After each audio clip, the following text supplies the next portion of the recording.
And welcome back to the Rec Crew. It's your boy Chesco. I'm here with Luis.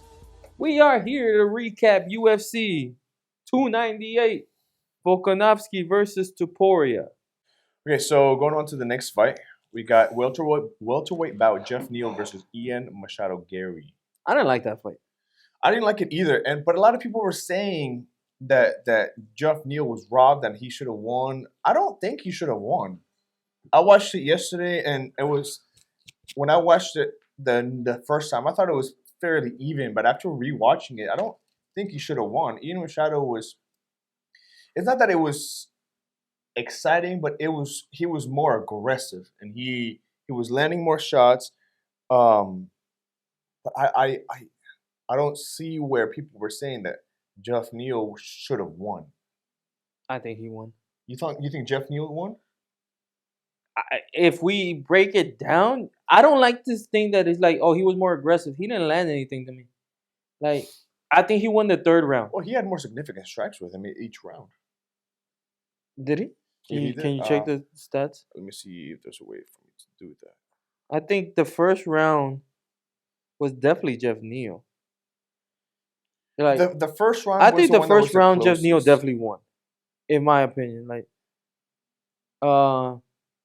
what does it say? 80 total strikes, no takedowns, significant strikes 67, 46. This isn't broken down by each round, but yes, he had more significant strikes. Okay, go round one.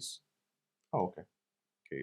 2019, 2019. It was very even. 31, 23. The thing about significant strikes is that a leg kick is a significant strike, right? So do you disagree with that? No, yeah, I do. But what I mean is like in the first round, that flurry that Geoff Neal had, right? That got Ian in the face. Mm-hmm. The fight was so methodical and so little happened that I feel like it was a very technical fight. Yes, I feel like those exchanges where I get you in a combination, and I don't feel like it was like, to me, it was those blitzes from Geoff Neal against the knees of Ian Garry. And I was like, which one landed more? In the first round, to me, without a doubt, it was Geoff Neal. In the second round, I think a lot of those knees, for example, the knee that lands on the chest is counted as a significant strike.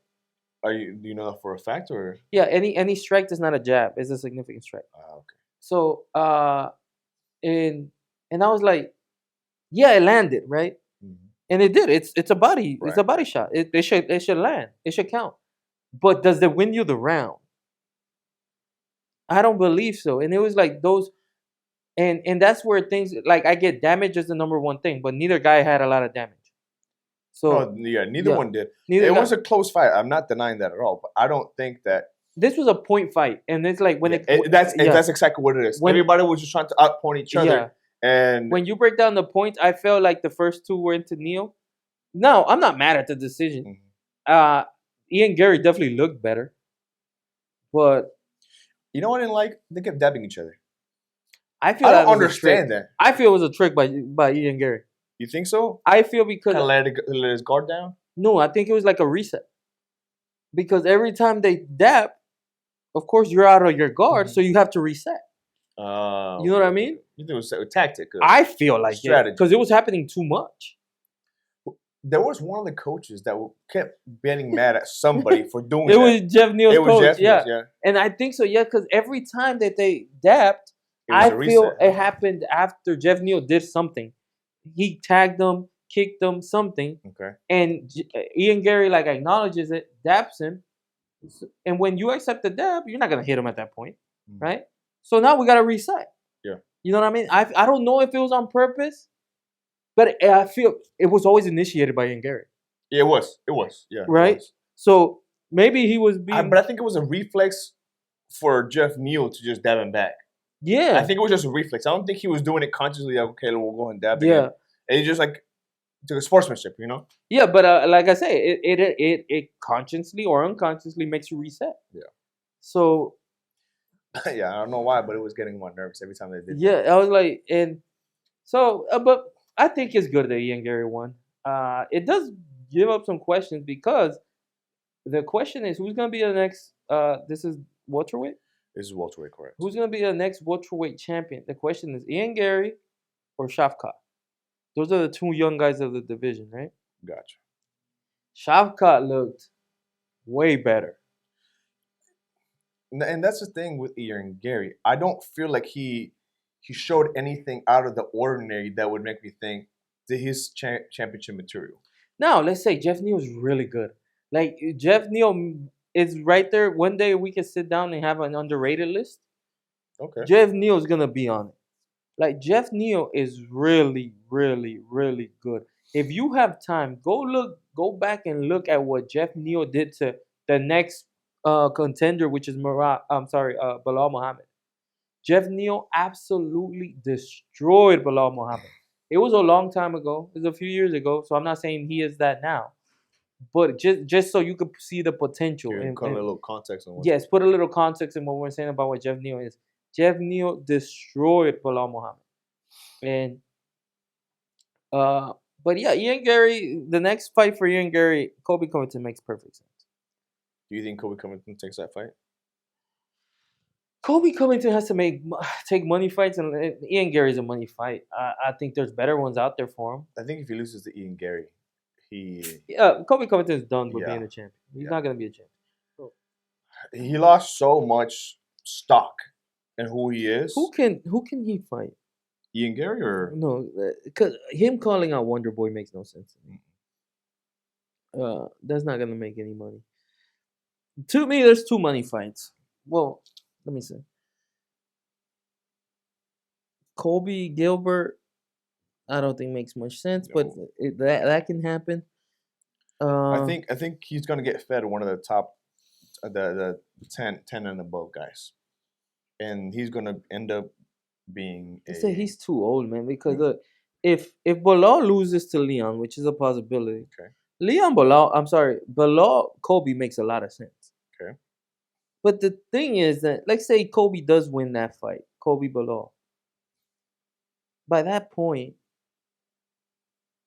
Shavkat should had already fought Leon, right? So the problem is that Leon and Belal is not booked yet. So if we're being honest,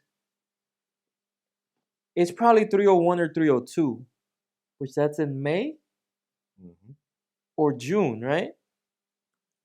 So, because 299 is booked, 300 is booked. Stacked. When is 301? 301, I don't think they have. It's May. Yeah, it's definitely in May, because UFC 300 is in April, right? Yeah, May 3rd. May 3rd. So, and I don't think it's in, honestly, I don't think it's then either. I think it's probably because the UFC is in trouble. Yes, we have talked about this. Yes. They have stacked the last couple of cards so much that 301, 302, anything after 300 is going to be. But look, when's International Fight Week? Is that August? I thought it was November. Oh, it's November? It might be. 2024. June. June. Neither one of us. It's not. What are they going to do? International Fight Week has to be the best card of the year. Oh, it's supposed to be. Right now, I mean. They're going to have nobody available. Oh, except unless they have Conor McGregor fight on that card. So Conor, like I said, Conor, to me, should we talk about 300 now? No. Let's leave it to the end. We'll have its own. Okay, so let's move on to the next fight. I guess we'll talk about it. So we are going to end this video here. This is the post-fight of UFC 298. This is coming out tonight? Tonight, maybe tomorrow morning. All right, Sunday night, Monday morning. This next UFC 300 video will be out Wednesday.